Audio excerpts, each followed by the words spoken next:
Bonjour et bienvenue pour ce 6e numéro de Territoire Écovar, l'émission économique de Var Matin. Alors on est dans un numéro un peu spécial, Marie-Cécile, aujourd'hui, puisqu'on a déserté le plateau de Télomédia pour le domaine de la Castille et le salon des entreprises. Alors c'est organisé par la FUSI, le groupement d'entreprises de Toulon-Ouest. Oui, et donc salon de l'entreprise au Brige, notre café de l'écho sera un peu particulier, divisé en 3 séquences, avec les entreprises de ce territoire, Proméga, Style Music, Proliance et Avance, qui viendront nous parler de leur actualité, mais aussi de l'actualité de cette zone, avec ses points forts et aussi ses points faibles. Et nous accueillerons aussi dans le café de l'écho Gilles Vincent, le président du Citomat, qui fera un petit point avec nous sur l'avancée de la construction du futur centre de tri et de valorisation des déchets à la Farlède. Et l'entreprise du mois, ça sera Énergie Côté Sud, spécialisée dans l'accompagnement des professionnels de l'immobilier dans leurs travaux d'électricité. Et le poste sera assuré par notre hôte, la FUSI, en la personne de son président, Lionel Caparros.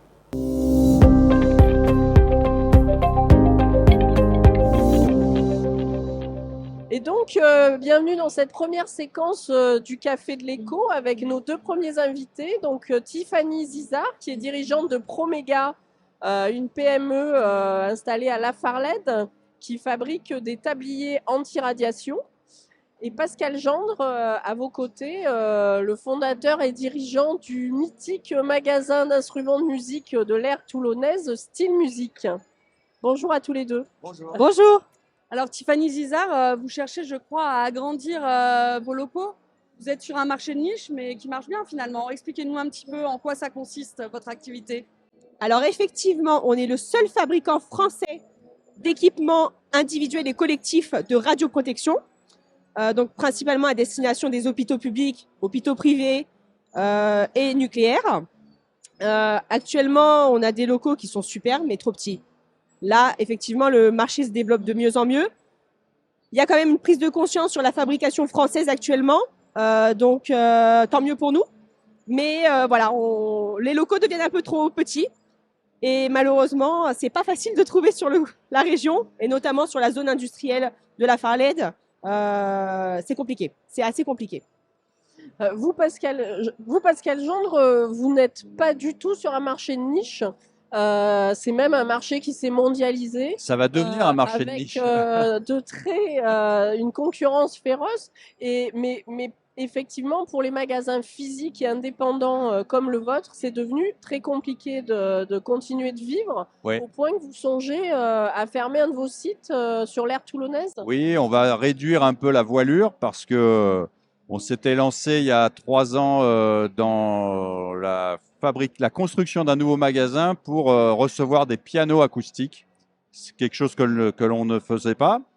Et donc, on a trouvé un local qu'on a complètement aménagé, acheté le matériel, formé les gens pour faire de la livraison, un facteur de piano pour préparer les pianos parce qu'il faut les accorder. Et rien que pour livrer un piano, c'est tout un tas de techniques. Bien sûr. Parce que c'est pas anodin. Un piano, ça fait minimum 200 kilos jusqu'à 450, 500 kilos. Donc, on ne fait pas n'importe quoi. Donc, on s'est lancé dans cette aventure parce qu'en fait, après la pandémie, pendant la pandémie et après la pandémie, il y a eu une espèce dans la musique en général, mais dans le piano particulièrement, une espèce d'engouement sur l'instrument. Et donc, moi, j'ai voulu essayer de profiter. J'ai essayé de profiter de l'opportunité, mais le temps des travaux, de trouver le local, de faire les travaux, je suis arrivé un peu trop tard. Et il aurait fallu beaucoup plus de temps pour se faire connaître et reconnaître. Parce que même si on est vendeur d'instruments de musique depuis bientôt 30 ans, en septembre 2025, ça fera 30 ans, on n'est pas vraiment dans le milieu du classique et notamment du piano acoustique. On n'est pas connu, on est plus des rockers. Bon. Et du coup, il aurait fallu beaucoup plus de temps pour installer une nouvelle image. Et alors, vous dites que face à cette difficulté d'installer un nouveau type de commerce autour de l'instrument de musique, vous n'êtes vraiment pas aidé en fait par la législation, vous n'êtes pas aidé par l'administration face aux géants du e-commerce notamment. On est comme tous les magasins détaillants. C'est-à-dire qu'aujourd'hui, notre concurrent premier, c'est Internet.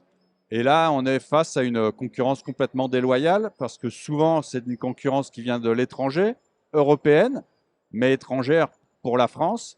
Et notamment, nous, c'est beaucoup en Allemagne que notre concurrence développe. Et un concurrent très important là, qui est là-bas pèse plus d'1 milliard et absorbe même, je dirais, 40%, je ne sais pas le pourcentage, mais il fait environ 300 à 400 millions d'euros en France. Il faut savoir que les administrations françaises achètent chez ces gens-là avec l'argent public. Et là, il y a des choses qui ne vont pas. Bon, ça rejoint Ça rejoint Ouais. ce qu'on Ça disait rejoint tout à ce qu'on l'heure. disait Ouais, tout à l'heure. Tiffany Zizard, vous avez un peu le même problème, vous?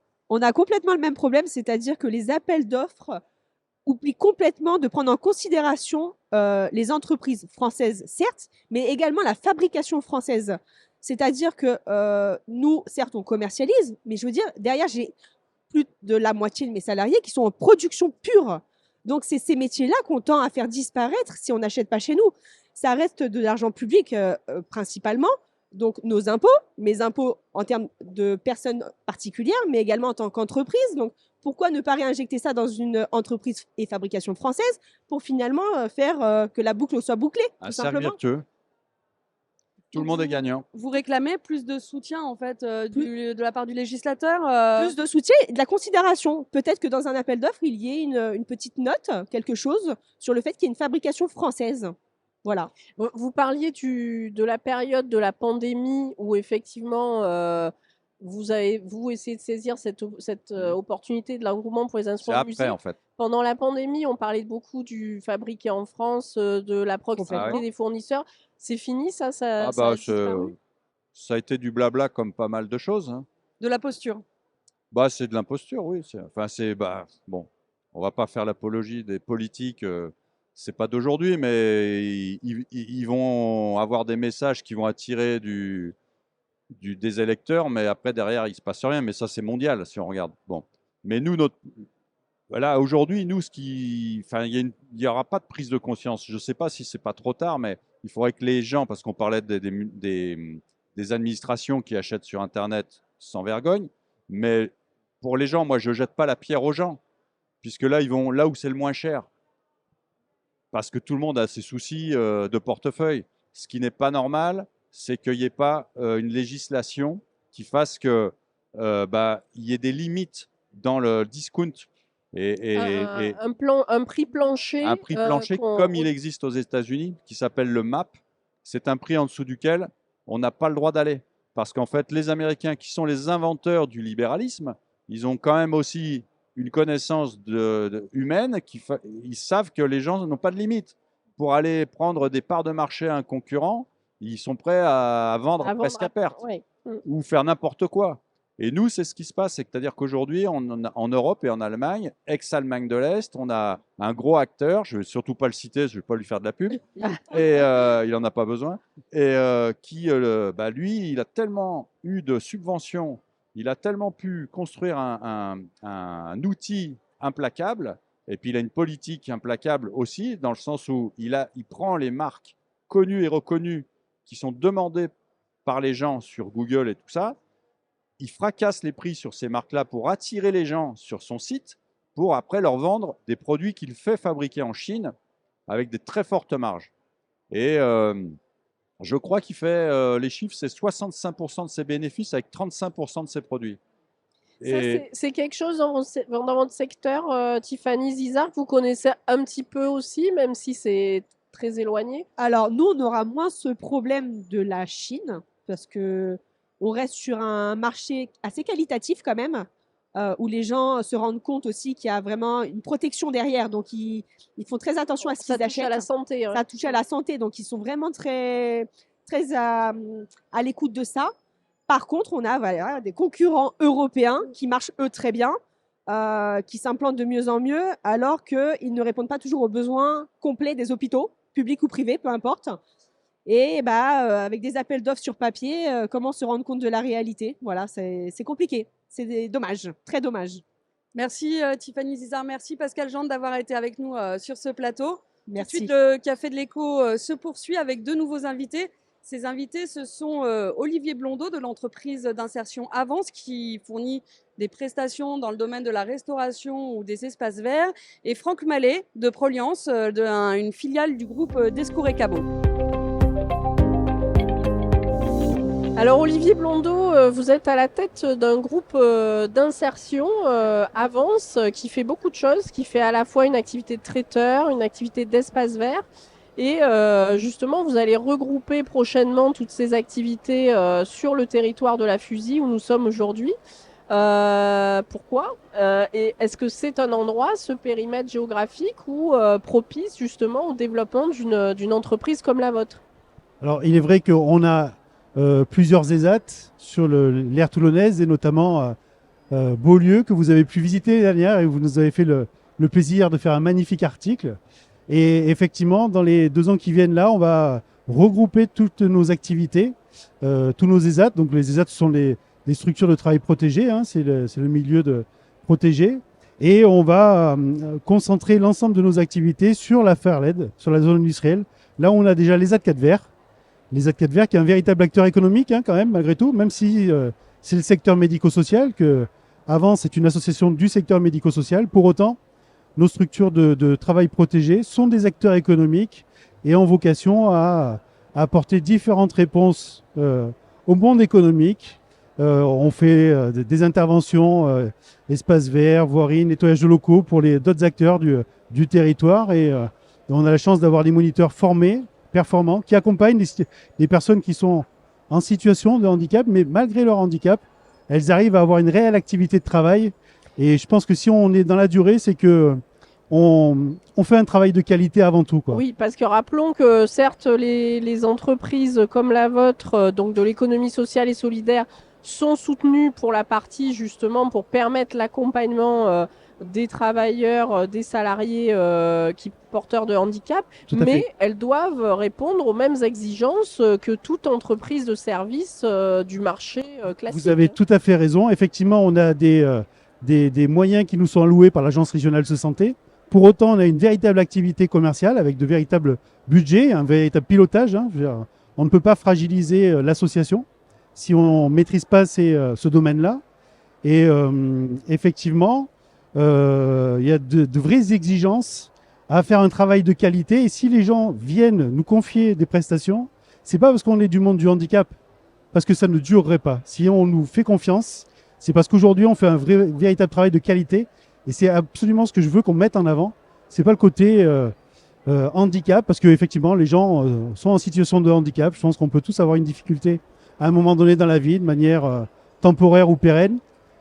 Ce que je veux absolument qu'on mette en avant, c'est les compétences que ces personnes mettent au quotidien dans l'activité qu'ils développent. Et donc, pour être plus efficace, vous regroupez les différents sites ici à la Farled. Alors, je reviens à ma question tout à l'heure. Est-ce que c'est un lieu, le périmètre de la Fusille, où pour une entreprise comme la vôtre, avec pas mal d'activités, il est facile de servir ses clients, facile de faire venir ses salariés? C'est un enjeu stratégique. Alors après, vous parlez de faire venir ses salariés. Je pense que c'est un véritable sujet aujourd'hui.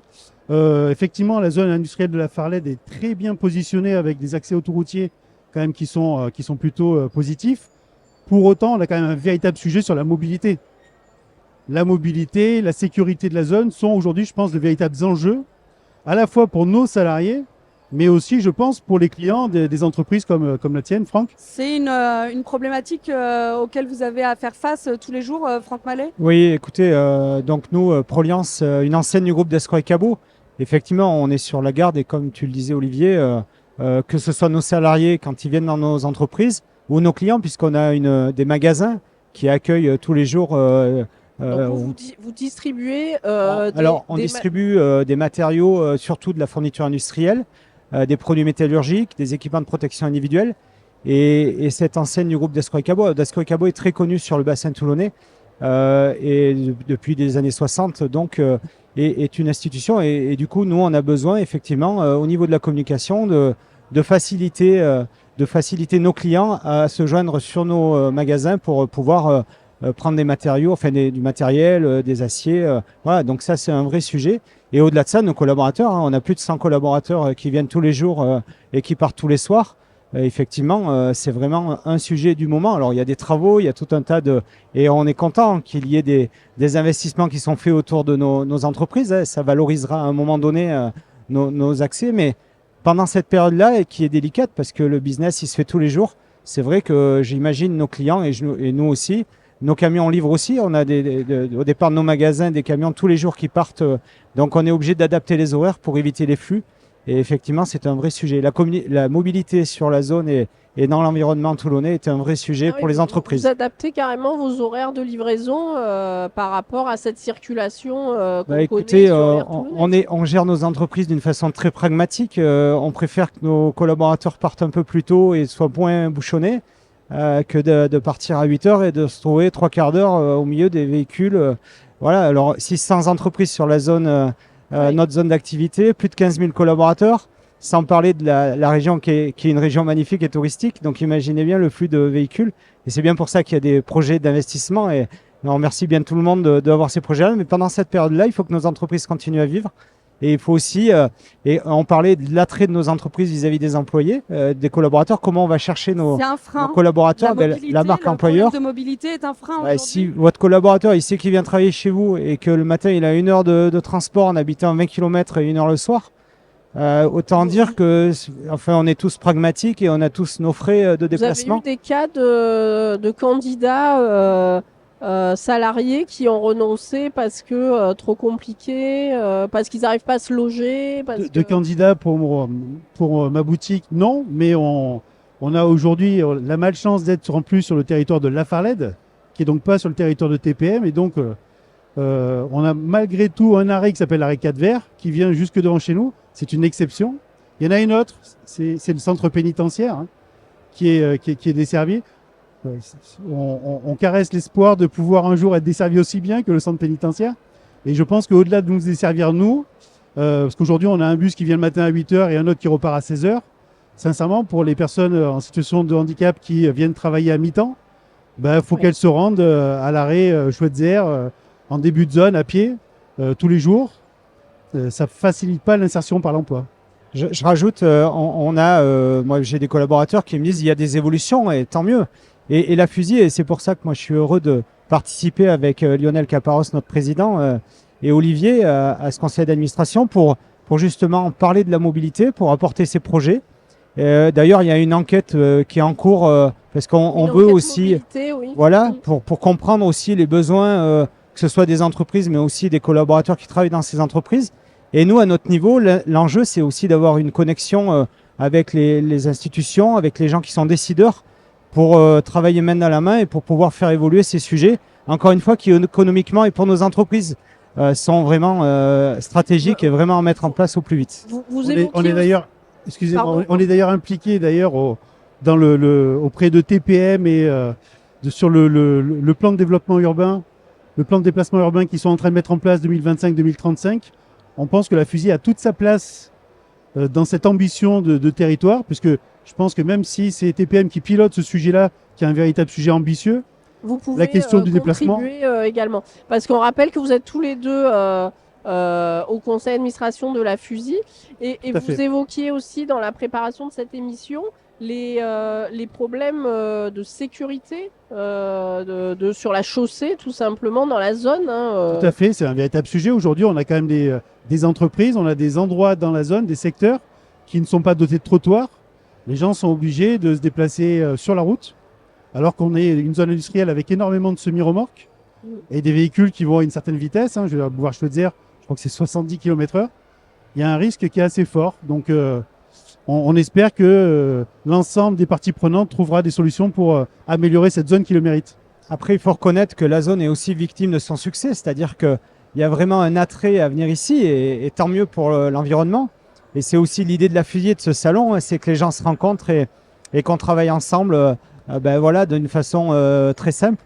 Mais du coup, c'est pour ça que l'enjeu il est important. Et nous, on a conscience qu'il y a plein de gens qui sont dans la même direction que nous.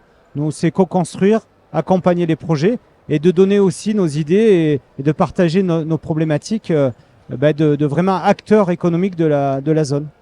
On restera sur cette image d'une zone attractive qui a une multiplicité d'entreprises sur son territoire. Merci à tous les deux.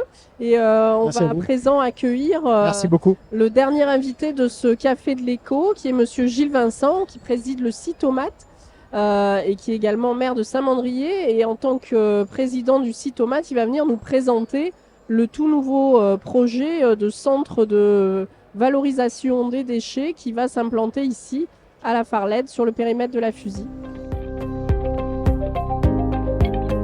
Alors Gilles Vincent, bonjour, merci d'être avec nous C'est un plaisir, merci à vous. pour nous parler de ce futur nouveau centre de traitement et des déchets. Alors pourquoi ce nouveau centre? À quoi il va servir et qu'est-ce qui va changer? Alors en fait, c'est un centre de tri des emballages ménagers. Et nous sommes dans l'obligation de construire un centre de tri puisque nous sommes passés à ce qu'on appelle l'extension des consignes de tri. Et vous le savez parce que vous triez toutes les deux. Oui. Vous vous êtes souvent posé la question, est-ce que je mets le pot de yaourt avec le papier carton? Est-ce que je mets les boîtes de conserve, etc. Donc l'objectif qu'on a eu notamment en France, c'est de faire une réglementation qui permet de mettre tous les emballages ménagers dans la même poubelle qui aura un couvercle jaune. Donc demain, vous réfléchirez plus, tous les emballages dans la poubelle au couvercle jaune. Or, derrière, il va falloir trier.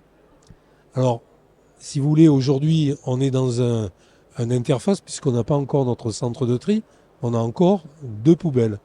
Une poubelle avec le papier carton, les journaux magazines, et une autre poubelle avec le reste, c'est-à-dire les boîtes de Avec des conserve. prestataires pour l'instant qui gèrent ces deux types de tri. Et oui, hein. mais qu'on envoie jusqu'à Nîmes. Oui. Parce que le centre de tri qui est sur le Var, qui est au Muy, est saturé, celui de Cannes aussi, celui de Marseille aussi. Donc aujourd'hui, nos emballages ménagers, pour être triés, vont jusqu'à Nîmes. Et donc, c'est la raison pour laquelle nous avons décidé de construire un centre de tri des emballages ménagers dans l'aire toulonnaise pour trier tous les emballages ménagers de toutes les collectivités qui font partie du Citomate. Et je rappelle que ça va jusqu'à Saint-Tropez. Et de l'autre côté, ça va jusqu'à Saint-Cyr. Voilà, et ça fait 700 000 habitants. Alors où est-ce qu'on en est de ce projet? Alors déjà, Où il va se trouver? oui, c'est une excellente question. Déjà, il a fallu trouver un terrain. Et c'est pas facile du tout, puisqu'on a mis 6 ans pour trouver un terrain. Et donc ce terrain a été trouvé dans la zone industrielle dite de la Farlède. C'est une ancienne friche qui était une négoce de matériaux, donc qui appartenait à la famille Cortellini. Et ça se trouve à côté de Bricoman. Hein. Donc quand vous passez sur l'autoroute, aujourd'hui, vous voyez un terrain plat. Tous les Ça sera autres là. sont bâtis. Ah. Ça sera là. Ça fait 1,5 hectare et nous avons choisi la société après un appel d'offres qui va construire ce centre de tri. C'est la société Suez. Et donc, là, pour l'instant, ça suit son cours et on vient ici ou là pour expliquer comment va marcher ce centre de tri, quelle va être l'interface, dans quel délai, etc.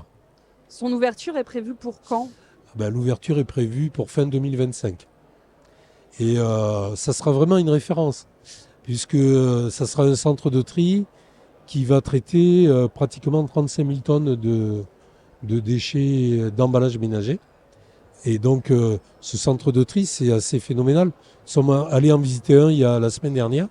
Il y aura des robots. Il y aura des gens qui trieront encore à la main.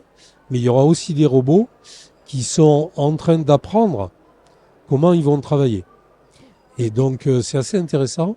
Et on aura bien évidemment un circuit de visite à l'intérieur pour pouvoir recevoir les scolaires, mais aussi tous ceux qui veulent un jour venir visiter. Il y aura aussi du recrutement, je suppose. Oui, il y aura plus d'une trentaine de personnes qui travailleront sur ce site. Alors ici, sur le périmètre de la Fusille, puisque on est sur un salon de l'entreprise, on peut avoir des craintes, des nuisances que d'abord le chantier de construction va apporter, et dans un second temps surtout que les allées et venues de camions, je suppose, qui vont transporter les déchets à trier, vont générer. Alors, nous avons rencontré la FUSI. Nous avons fait d'ailleurs un soir une présentation du centre de tri.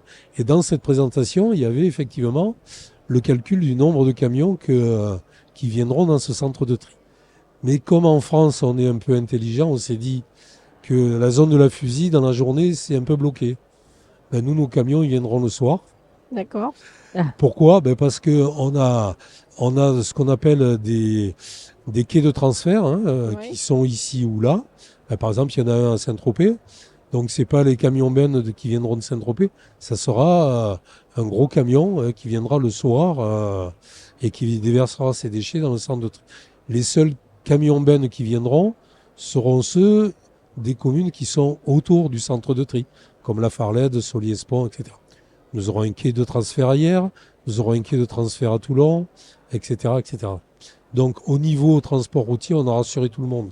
On a donné le nombre de camions et les horaires auxquels Donc ils le arriveront. soir, ça veut dire quoi? Après 20h Alors, il y en aura dans la journée aussi. Ouais. Mais je veux dire, c'est plutôt en dehors des horaires de circulation. où tout est bloqué des dans la salariés, FUSI. ouais. Voilà. Merci Gilles Vincent pour votre De rien. intervention. Tout de suite, Merci on à vous. passe à l'entreprise du mois.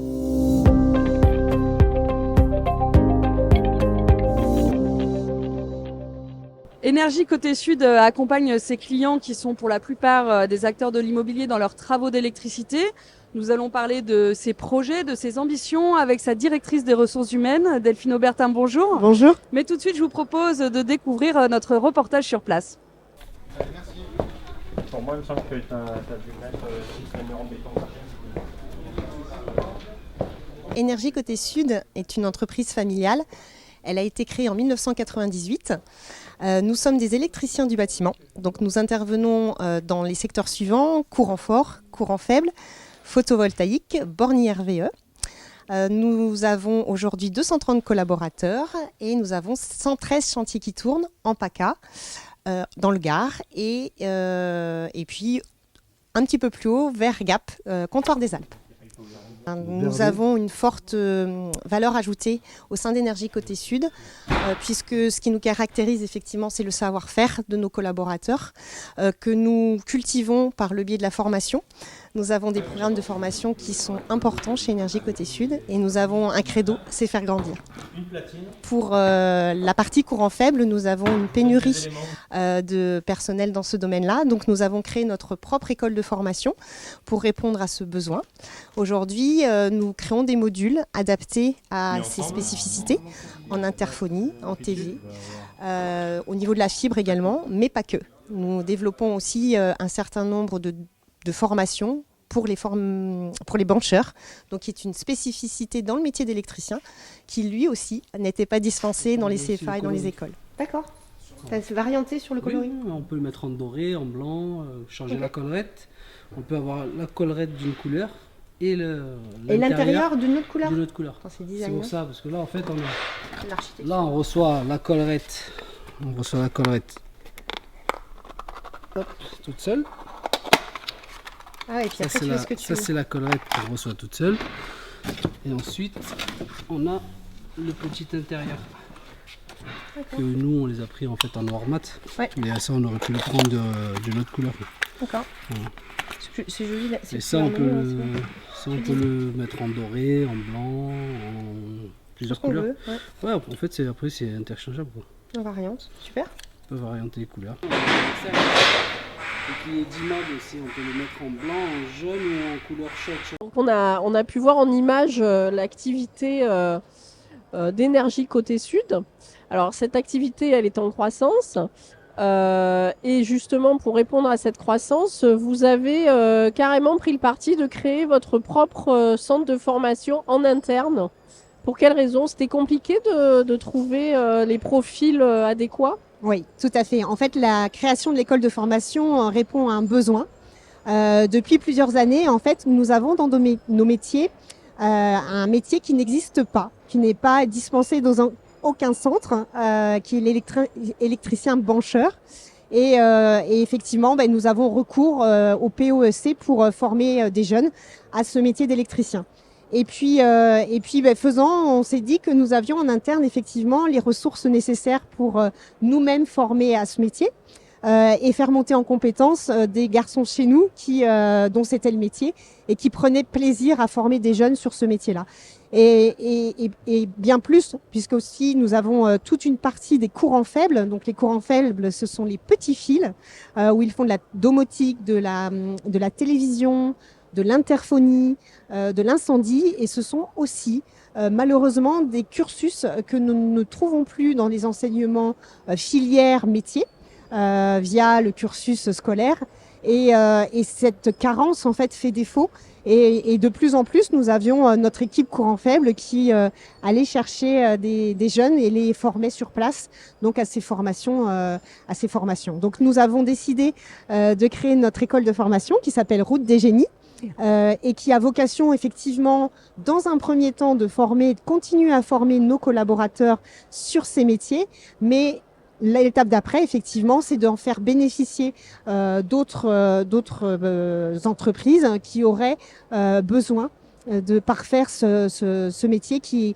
un métier avec une multitude de tâches et de multitude de compétences. Le métier d'électricien est vraiment sur un chantier, hein, il est le seul corps de métier qui est là du début jusqu'à la fin. Et nous avons besoin effectivement d'un panel de compétences très important sur ces métiers-là. Donc ça, c'est le premier axe de développement, de soutien à votre croissance, répondre aux besoins de compétences. Oui. Donc j'entends que ça peut être demain aussi au service d'autres entreprises. Oui, hein. exactement. Et alors, vous avez aussi fait grandir dernièrement une branche de l'activité, donc qui est votre activité essentiellement centrée sur les promoteurs immobiliers. Hein. Oui. Alors, chaque fois qu'ils construisent un programme, ils ont besoin d'installer l'électricité, c'est vous qui le faites. Ouais, on Mais est vous consulté. développez depuis peu une branche tournée vers le particulier, notamment Exact. l'installation de bornes, Exactement. l'installation de panneaux photovoltaïques. Voilà, exactement. Là aussi, on suit un petit peu le développement hein, du commerce lié à la transition énergétique. Donc, nous avons créé une branche qui s'appelle Énergie Côté Sud Transition, où nos collaborateurs se sont formés pour effectivement répondre quand on est sur un programme en développement, hein, d'aller jusqu'à la pose de borne au moment de la livraison de l'immeuble, mais pas que. Effectivement, on répond à des appels d'offres sur des commerces qui auraient besoin effectivement de poser des bornes quand vous faites vos courses. Hein, c'est assez pratique avec le développement de l'électrique de pouvoir recharger facilement. Donc nous avons développé cette branche-là en ce qui concerne les bornes. Et le photovoltaïque, c'était une branche que nous avions développée en 2007. Et donc tout début, c'était les tout débuts du photo. Aujourd'hui, à force d'expérience, hein, nous proposons donc des services en ce qui concerne la pose de photovoltaïque chez le particulier, et aussi en répondant à nos promoteurs lorsque ces derniers choisissent l'option de mettre du photo dans leur résidence. Comment se porte ce secteur justement en ce moment ? Alors, c'est un secteur en plein boom. Hein, nous avons beaucoup de demandes sur ces secteurs-là. Un secteur qui est plutôt rassurant aussi, hein, puisque en 2007, on n'avait peut-être pas l'expérience que nous avons maintenant hein, sur la pose de panneaux photovoltaïques. Les choses ont bien évolué. Les fabricants sont montés en gamme. Donc, nous proposons désormais des produits et des installations clés en main dans un délai rapide. Voilà aussi. Hein, on touche à la toiture quand on vient sur la toiture du particulier. On peut pas prendre 15 jours pour faire l'installation. Donc on a des équipes dédiées qui interviennent rapidement donc sur ces installations. Il y a aussi beaucoup de concurrence Oui. parce que c'est en plein boom, Oui. mais justement il y a beaucoup d'acteurs, il y a beaucoup Oui. d'offres différentes. Tout à fait. Et pour le particulier, c'est pas évident. Comment vous faites vous pour faire connaître votre spécificité dans cette multitude de propositions ? Alors, je vous cache pas effectivement qu'il y a beaucoup d'acteurs, de plus en plus. Alors nous, on marche essentiellement la confiance, et c'est en fait les meilleurs commerciaux, c'est chez les particuliers chez qui on installe. On va souvent faire une résidence et puis qui peut-être se trouve dans un pavillon. Et puis c'est le bouche à oreille qui fait qu'on nous rappelle. Donc c'est essentiellement là-dessus qu'on assoit notre savoir-faire. Et c'est vraiment la marque d'énergie côté sud. C'est le client en priorité et puis le commerce qui se fait de cette manière-là. La zone d'activité de la Fusy dans laquelle vous êtes implanté, oui. Est-ce qu'elle est propice à ce développement? Est-ce que vous avez les locaux conformes à votre activité? Est-ce que c'est une bonne base pour diffuser? Parce que vos équipes, elles partent avec leurs camions sur site, sur les chantiers. Tout à fait. Alors là, la zone de la Fusy, effectivement, parce que avec le nombre d'entreprises qui croient effectivement sur le site de la Fusy, c'est une bonne base. Alors c'est vrai qu'il faut avoir la structure et puis Soleil du Sud, Monsieur Oros intervient pas mal aussi sur la zone et c'est très bien. La Fusy est un vecteur aussi de commercialisation. Aussi bien sur le photovoltaïque et sur les bornes, puisqu'on a beaucoup d'échanges là-dessus. Ce qui est intéressant avec la Fusy, c'est qu'on a des commissions. Il en existe une particulièrement qui s'appelle le Club Mobilité. Et dans le Club Mobilité, on arrive à échanger effectivement sur ces thématiques et problématiques d'échange de camions et puis et de besoins nécessaires de bornes de recharge pour les véhicules aménagés, puisqu'on essaye de répondre à un besoin particulier, mais aussi un VUL, donc qui pourrait tout à fait parcourir un certain nombre de kilomètres en électrique. Donc c'est via la Fusy qu'on arrive aussi à échanger sur ces thématiques. Quels sont vos secteurs géographiques d'intervention? Alors, nous avons une agence à l'Est Côte d'Azur, à Fréjus. Donc là, avec cette agence-là, on va jusqu'à Nice et on monte jusqu'à Sophia Antipolis. Sur l'agence de Toulon, nous montons jusqu'à Avignon, Avignon, Aix, Marseille. Et puis, nous avons racheté en 2021 une entreprise qui fait du courant fort et du courant faible à Nîmes. Plus particulièrement à Bernice. Et là, nous couvrons effectivement le Gard, l'Hérault, pour l'ensemble des chantiers d'énergie côté sud. Actuellement, nous avons plus de 113 chantiers qui tournent dans ces différents domaines d'activité. Donc, on répond de manière plus large, effectivement, tout PACA, je vais dire, et puis Hérault, Gard. Et quand je dis PACA, c'est qu'effectivement, on a aussi une agence à Gap. Gap qui est un grand faiseur actuellement en termes de logement et d'activité au quotidien. Écoutez, merci Delphine Aubertin. D'ailleurs, l'actualité de votre entreprise, on la retrouvera aussi dans le Mag Éco de ce lundi 22 avril. Merci. Et on va tout de suite accueillir pour la dernière séquence le poste Lionel Caparros.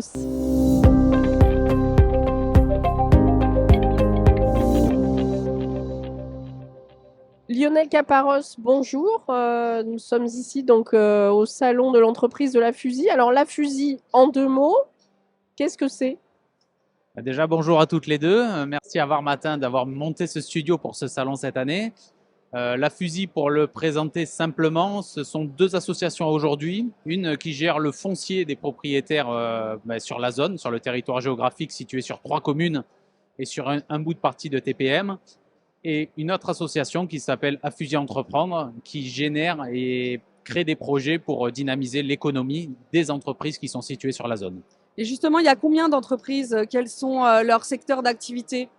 Alors, sur la zone de la Fusy, on compte un petit peu plus de 600 entreprises, puisque dans nos derniers chiffres, on a 614 adhérents inscrits. Il en demeure pas moins qu'on n'a pas tout le monde en adhérents. Et ensuite, leurs activités sont assez diverses. On a de la logistique, on a de l'industrie, on a du service, on a de l'emploi adapté avec des structures économiques, sociales et solidaires. Donc finalement, la Fusy représente l'étendue du secteur économique du Var, c'est-à-dire aussi avec beaucoup de TPE, PME et une petite partie de grosses enseignes.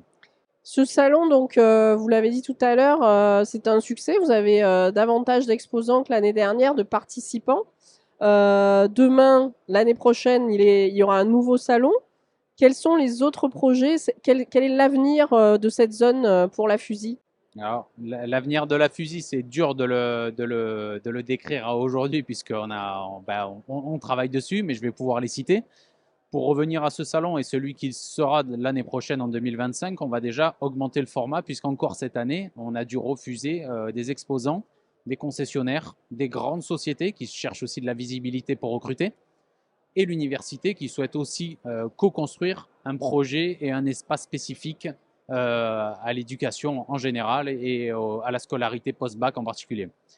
Ensuite, les projets de la Fusy, ça va être d'embellir la zone, c'est-à-dire qu'on s'est rapproché de TPM puisqu'ils sont sponsors de l'événement cette année et on a des projets avec eux. Donc embellir la zone, c'est faire que cette zone soit un petit peu plus, à la page, si je peux l'affirmer ainsi, en termes de paysage, en termes de nature des différents trajets qu'on peut faire dessus, que ce soit la mobilité, mais aussi les routes, puisque on est sur la zone, mais on ne gère pas les routes. C'est bien le département qui a cette compétence. Pardon.